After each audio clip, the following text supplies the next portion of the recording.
मैं तुम्हारी खूबसूरती की वजह से तुम्हारी तरफ खींचता चला गया, लेकिन तुम्हारा मन भी इतना सुंदर है, ये आज ही पता चला। तो फिर वो स्केच पूरा करने के लिए थोड़ा सा और वक्त दोगे? थोड़ा क्या, पूरी जिंदगी लिख दी है तुम्हारे नाम। ये तुमने मेरे मन की बात कैसे कह दी?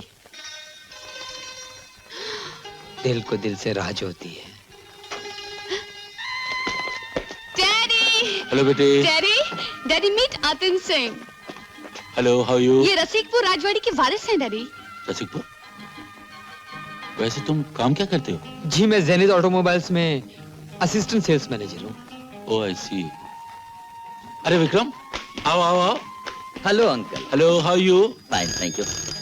Please excuse me. Atin, meet Vikram मेरे परम मित्र में से हैं। बहुत खुशी हुई आपसे मिलकर। उम्मीद है आपसे मुलाकातें होती रहेंगी। जरूर जरूर। और ये है सुरेश कथुरिया, बहुत अच्छे पेंटर हैं। और ये है मिस्टर जानकी दास, यहाँ के लीडिंग जर्नलिस्ट, पियारो एंड व्हाट नॉट। वीना, मैं तुम्हारे लिए एक वंडरफुल न्यूज लाया हूँ। हमारी ग्रेट आर्ट सोसाइटी का उद्घाटन तुम्हारे डांस से किया जाएगा। करेक्ट। और साथ ही साथ तुम्हारे पेंटिंग्स की एग्जीबिशन भी की जाएगी। करेक्ट। जानकी दास ने सारे प्रेस को बुलाया है। और हमें पूरा विश्वास है कि इसके बाद आप बहुत बड़ी स्टार बन जाएंगे। Veena, don't you want to celebrate it in advance? Yes, why not? Go and help yourself. Thank you. Hip hip hooray, hip hip hooray. Veena, मैं चलता हूँ, मुझे ऑफिस जाने में देर हो रही है। I'll see you off. मुझे मालूम नहीं था कि तुम डांस भी जानती होगी। जानती तो नहीं, लेकिन अगर आप आएंगे तो खुशी के मारे नाचने लगूंगी। आप आएंगे ना? आऊंगा नहीं तो जाऊंगा कहाँ? अच्छा बाय। बाय। अरे ये पोलो वाला यहाँ तक पहुँच गया। मीट डॉक्टर विजया, ये मेरी बहुत क्लोज फ्रेंड है। अच्छा, तो आप हैं अतिन? ओह आई सी। मैं भी सोचूं वीना दिन रात आप ही के नाम का जप क्यों करती रहती है, लेकिन आज साक्षात देखने के बाद पता चला वीना तो क्या, कोई भी लड़की आपके नाम का जप कर सकती है। हाय वीना, आज तो तुमने कमाल कर दिया। Oh, hi. हमारी ग्रेट आर्ट सोसाइटी का कितना wonderful Excuse me, inauguration please. हुआ है। Oh sure. कोई खास बात है? पिताजी का खत आया है, उन्होंने मेरी बहन की शादी मुकर्रर कर दी है। मुझे आज ही रसिकपुर जाना होगा। फिर लौटोगी कब? ज्यादा से ज्यादा एक हफ्ते में। एक हफ्ते में? यहाँ एक पल गुजरना मुश्किल है, तुम एक हफ्ते की बात कर रहे हो? एक हफ्ता यूं गुजर जाएगा। ना, यूं क्या? ना। यूं आया। पिताजी, आपने मुझे बुलाया? बैठो। तुम्हारी बहन की शादी की तारीख मैंने तय कर दी है, लेकिन एक समस्या है। 50,000 का बंदोबस्त करना है। तो फिर आपने बंदोबस्त किए बिना ही तारीख पक्की कर ली? मैं तो समझा था कि ये हवेली, ये जायदाद बेचकर या गिरवी रखकर आपने इंतजाम कर लिया होगा। पिताजी, आखिर ये जायदाद इस वक्त काम नहीं आएगी तो फिर कब काम आएगी? हवेली कैसे बिक सकती है? हवेली तो पूंजी में एक दिन नीलाम पर चढ़ाएगा। क्यों? देखो बेटे, तुम दिल लगाकर पढ़ाई में लगे रहो, इसलिए मैंने कोई परेशानी तुम तक पहुंचने नहीं दी। यह हवेली 20 साल से गिरवी पड़ी है। इसकी एक एक कुर्सी और मेज उसके पास गिरवी है, वरना 100-200 रुपए के लिए मैं लोगों से जाल फरेब करता फिरता। तो फिर 50,000 का कैसे इंतजाम करेंगे आप? इस परिवार के लिए मैं जो कुछ कर सकता था कर चुका हूं। अब मैं बूढ़ा हो गया, बीमार भी। इस उम्र में गवर्नमेंट भी अपने नौकरों को पेंशन दे देती है। क्या तुम अपने बूढ़े बाप को रिटायर नहीं होने दोगे? अब इस घर की नैया तुम्हारे हाथ में है, तुम जानो तुम्हारा काम। पिताजी, आप तो मेरी हालत अच्छी तरह जानते हैं। 2 दिन हुए नौकरी मिली, और वो भी 500-600 रुपए की। मैं कहां से और कैसे इतनी जल्दी इंतजाम कर सकता हूँ? मेरे लिए नामुमकिन है। मेरी औलाद होकर यह नामुमकिन शब्द जुबान पर मत लाना। मैं जिंदगी भर नामुमकिन को मुमकिन बनाता रहा। मतलब लकड़ियों के ठेकेदार राम कन्हैया सिंह और उसकी दौलत से तुम अच्छी तरह वाकिफ हो। और मतलब ये कि राम कन्हैया, लकड़हारा राम कन्हैया अपनी भांजी के लिए तुम्हारे पैरों में 50,000 डालने के लिए तैयार है। ये क्या कह रहे हैं आप पिताजी? आप चाहते हैं कि वासना की शादी के रुपयों के लिए मुझे राम कन्हैया की भांजी से शादी करनी पड़ेगी? ये कभी नहीं हो सकता। ठीक है, मत करो ये शादी, तो 50,000 रुपए लाओ कहीं से। पर मैं कहां से लाऊं इतने रुपए? ये सवाल करने का तुमको कोई हक नहीं बेटा। जब भी तुम्हें कोई चीज की जरूरत पड़ी, मैंने तो कभी नहीं कहा पैसा कहां से लाओ। तुम्हारी परवरिश, तुम्हारी पढ़ाई में कसर न रह जाए, इसलिए मैंने जिंदगी में क्या क्या जतन नहीं किए। पिताजी, आपने जो कुछ भी किया अपनी औलाद के लिए किया, वो आपका फर्ज था और आपने पूरा किया। फर्ज? सिर्फ माँ बाप का ही फर्ज होता है औलाद के लिए, क्या कुछ औलाद का भी होता है माँ बाप की तरफ? मैंने तो अपनी लाचारी देखकर राम कन्हैया की भांजी से तुम्हारी शादी पक्की कर दी। गांव में न्योते भी बंटवा दिए हैं हमने। पिताजी, जब रुपयों का इंतजाम नहीं था तो फिर वासना की शादी की तारीख पक्की क्यों कर दी आपने? जितने कम सवाल करोगे उतना ही कम दुख होगा तुमको। फिर भी जानना चाहते हो तो सुनो। अपनी शादी से ना उम्मीद होकर वासना का दिल बिल्कुल टूट गया है, और इसका फायदा उठाकर वो बदमाश रतन ने उसको बहका दिया, और अब तुम्हारी बहन उसके साथ घर छोड़कर भाग जाने के लिए तैयार बैठी है। अगर तुमने अपनी जिद नहीं छोड़ी तो इलाहाबाद से यहां तक बदनामी होगी। 3 घरानों को जिल्लत का सामना करना पड़ेगा। गांव वाले हमारे मुंह पर थूकेंगे, और वासना वो क्या करेगी? तुम्हारे घराने की इज्जत पर कालिक पोत कर भाग जाएगी, या कुएं में तुम्हें उसकी तैरती लाश नजर आएगी। ये चौतरफा भूचाल को रोकने के लिए तुम्हें इस शादी पर राजी होना ही पड़ेगा। तो यूं कहिए, मेरे गले में फांसी का फंदा डाल चुके हैं आप। चलो चलो मामा जी आ गए, हम लोग बाहर चलते हैं। बेटी, आज मेरा सपना सच्चा हो रहा है। तू एक बहुत बड़े घराने की बहू बनकर जा रही है। आज तू उस महान आदर्श की सेवा के लिए जा रही है जिसके लिए नारी का जन्म हुआ। भगवान ने जब यह सृष्टि रची तो उसे आगे चलाने का भार उसने नारी के कंधे पर सौंप दिया कि वो एक सुखी परिवार को जन्म देकर उसका लालन पालन करके मानवता और जाति को आगे बढ़ाए। केतकी, तू बहुत भाग्यशाली है बेटी। शादी के बाद तुम्हें सिर्फ पति ही नहीं बल्कि सास ससुर के रूप में तुम्हें अपने माता पिता भी मिल रहे हैं। उनकी सेवा करके उनका दिल जीतना, क्योंकि अब वही तेरी दुनिया है, वही तेरा संसार है। मामा जी, केतकी, कहने को तो तू मेरी भांजी है, लेकिन मैंने कभी तुम्हें अपनी औलाद से कम नहीं समझा। कभी कोई गलती हो गई हो? मामा जी, बेटी,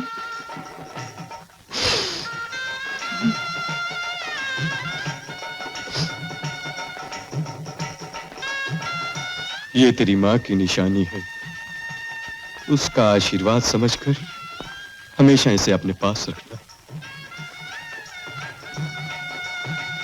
ले, ले। ओम जन्मो देवी रभिष्टया आपो भवन्तु पीते जन्मो रभिष्टवन्तिना।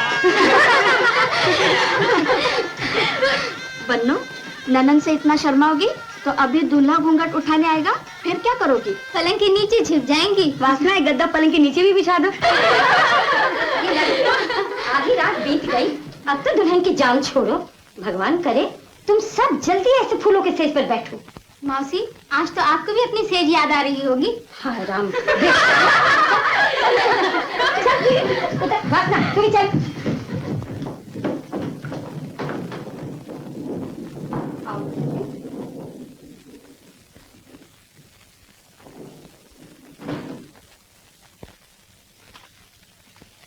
बैठो।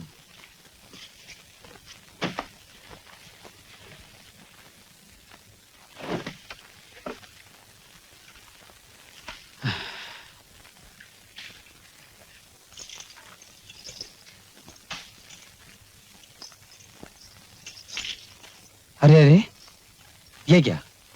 मैंने तो सुना था कि तुम पढ़ी लिखी लड़की हो। पति के आगे झुककर स्त्री कितनी ऊंची हो जाती है, ये मैंने पढ़ लिख कर ही समझा है। देखो, मुझे कुछ जरूरी बातें करनी है। बैठो।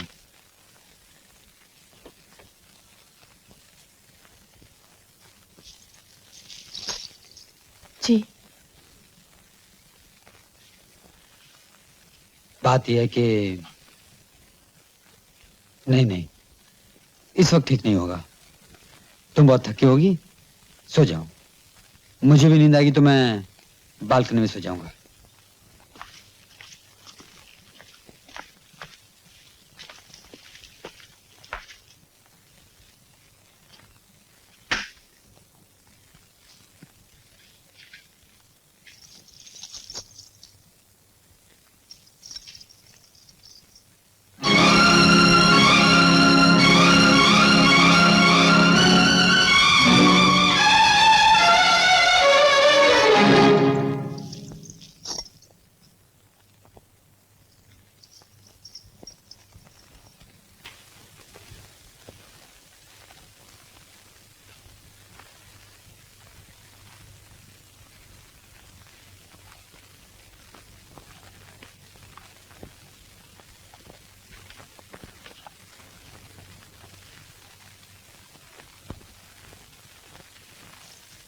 ये लीजिए।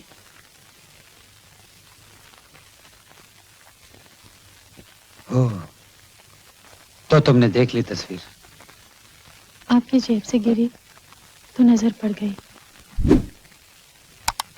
खैर, अच्छा ही हुआ।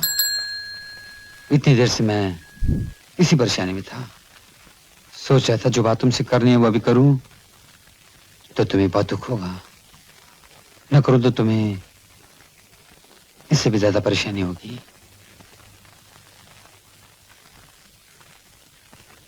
ये वीना है। बहुत सुंदर है। हाँ, हम दोनों एक दूसरे को बहुत चाहते हैं। पिताजी ने मुझे पूछे बगैर मेरी शादी की बात तुमसे पक्की कर दी। जब मैंने इनकार किया तो मुझ पर बहुत दबाव डाले गए। कहा गया कि ये राम कन्हैया बाबू के खानदान की इज्जत का सवाल है। रिश्ता टूटने से तुम्हारी बदनामी और जिंदगी की बर्बादी का सवाल है। वासना की शादी टूटने का सवाल है। कर्ज ये कि चारों तरफ बर्बादी और तबाही की भयानक तस्वीरें रखकर मुझे इस शादी के लिए मजबूर कर दिया गया।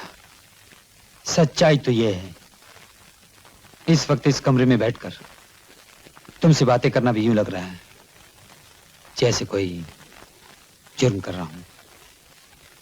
इस घर में तुम्हारी हंसी न उड़ाई जाए इसलिए तुम्हारे कमरे में आ गया। अब नीचे सब सो गए होंगे, जाओ तुम भी सो जाओ। मैं जा रहा हूं।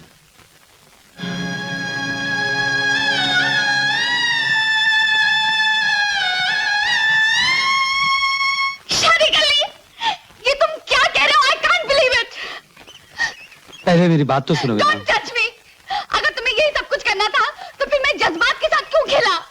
वो घूमना फिरना प्यार जताना, क्या वो सब झूठ था? तुमने मेरे ईगो, मेरे घमंड, मेरे प्यार, इन सब की हत्या की है। तुमने मेरे दोस्तों के सामने मेरा तमाशा बनाया है। गुस्सा करने से पहले मेरी क्या मजबूरी थी वो तो सुनो। छोड़ दो मुझे, मैं कुछ सुनना नहीं चाहती। तुम्हें सुनना होगा। 50,000 रुपए के लिए मेरी बहन 5 साल से घर में बैठी थी। वो 50,000 रुपए हासिल करने के लिए मेरे पिताजी ने मेरी शादी मेरे पहुंचने से पहले तय कर दी। क्योंकि ये मेरी बहन की जिंदगी का सवाल था इसलिए मैं बेबस हो गया। लेकिन वीना, मैं तुम्हारी सौगंध खाकर कहता हूं, मैंने उस लड़की को हाथ भी नहीं लगाया। उसे फूलों की सेज पर छोड़कर तुम्हारे पास चला आया। सच? प्रॉमिस करो कभी उसकी सूरत भी नहीं देखोगे। हाँ? अरे शर्मा क्यों रही है दुल्हनिया, दिल में तो लड्डू फोड़ रहे हैं। अच्छा तुम संभालो, मैं अभी आती हूँ।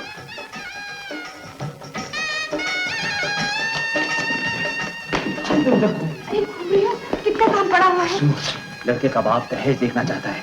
केतकी से जेवरों की बात की है तूने? देखो, मैं तुम्हारे पाँव पड़ती हूँ, ये काम मुझसे नहीं होगा। और काम ही कौन सा हुआ है तुमसे? ये भी मुझे ही करना पड़ेगा।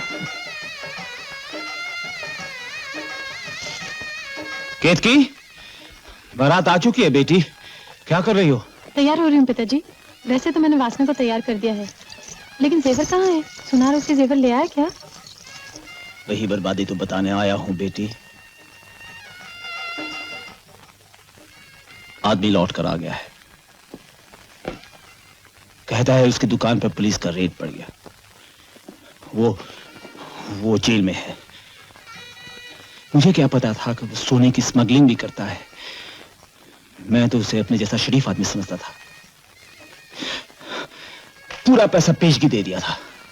लेकिन ये सब कैसे होगा? कोई ना कोई रास्ता तो निकालना ही पड़ेगा। कैसे कहूं, बड़ा संकोच हो रहा है। मगर इसके सिवा इज्जत बचाने का कोई रास्ता नहीं है कि तेरे ही जेवरों से वासना को सजा दिया जाए। नहीं, तुझ पर कोई जबरदस्ती नहीं है बेटी। तेरी खुशी ना हो तो जाने दे। ऐसे ही 3 कपड़ों में विदा कर दूंगा उसको। क्या गरीब की बेटी की शादी नहीं होती? कैसी बातें करते हैं आप पिताजी? इन जेवरों का मोल क्या आपकी आबरू से ज्यादा है? इस खानदान की इज्जत में ही तो मेरी इज्जत है। मैं तो दुल्हन बन चुकी, मेरे सब अरमान पूरे हो चुके हैं। अब जितनी धूमधाम से वासना विदा हो उतनी ही मुझे खुशी होगी।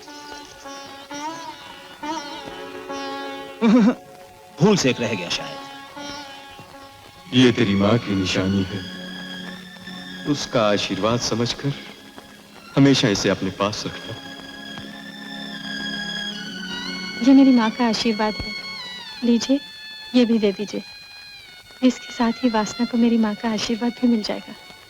ओम जन्नो देवी रभितया आपो भवन्तु पीते जन्नो रभिस्तवन्तु ना अजन्नो अपिवाद यमुना हरदा मोदते स्वाहा ओम अग्नये स्वाहा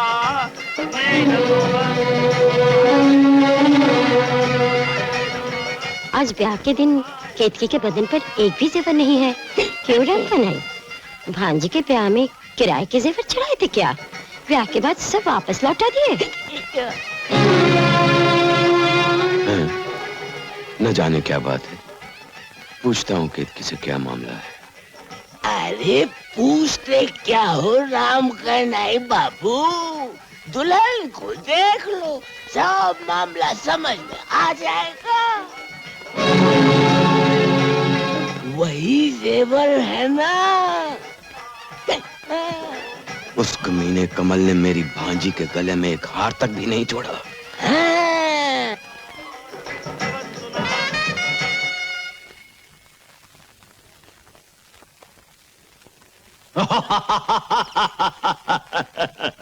सुना सुधा, लोग कहते हैं समय सबसे बड़ा बलवान है। इसमें हंसने की क्या बात है? ये तो सच है। नहीं, ये सच नहीं है।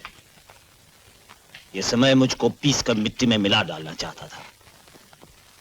मेरे पास एक भी पैसा नहीं था।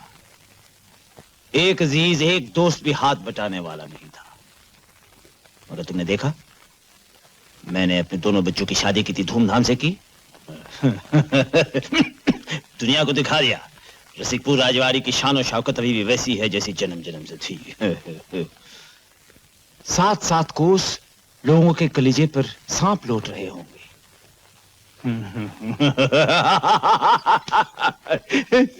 समय जैसे बलवान को मैंने पांव के नीचे कुचल डाला।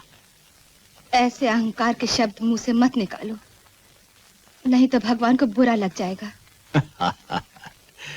मेरे भगवान की इच्छा मेरे साथ थी सुधा, उसी ने तो मेरी यात्रा सफल की। अब क्या है, 2 बूढ़े बेजान शरीर बच गए हैं। बस अब इनको बद्रीनाथ तक पहुंचाना है। वहां बहुत भगवान के भगत हैं, कोई ना कोई हमें ठिकाने लगा देगा। लेकिन केतकी का क्या होगा? केतकी? कौन केतकी? अरे तुम होश में हो या नहीं? हमारी बहू जिसे इतने धूमधाम से ब्याह कर लाए हो, उसी का नाम है केतकी, समझे? मैं किसी केतकी फेतकी को नहीं जानता। न कभी जानूंगा। मुझ में अब दम बाकी नहीं रहा और इसका मुझे कोई अफसोस भी नहीं है, क्योंकि मेरे सब काम पूरे हो चुके हैं।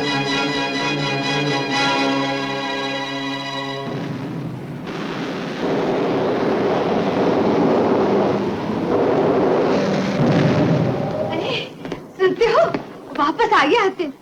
वो देखो। सुहाग रात का गायब हुआ आज आया। जरा मिले तो पूछना, नाराजगी तो मुझसे थी। बहन की शादी में क्यों नहीं आया? जो हुआ सो हुआ, अब आ गया यही अच्छा है।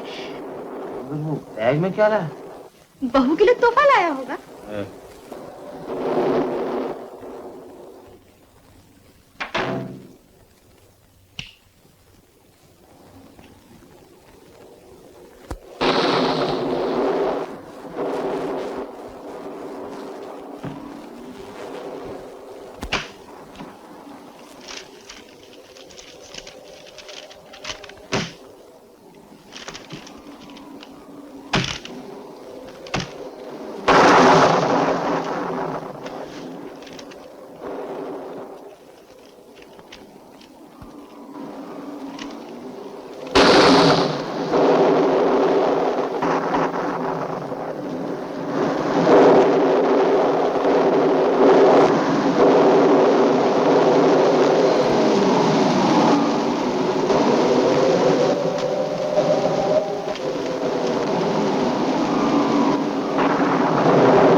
अभी थोड़ी देर हुई है।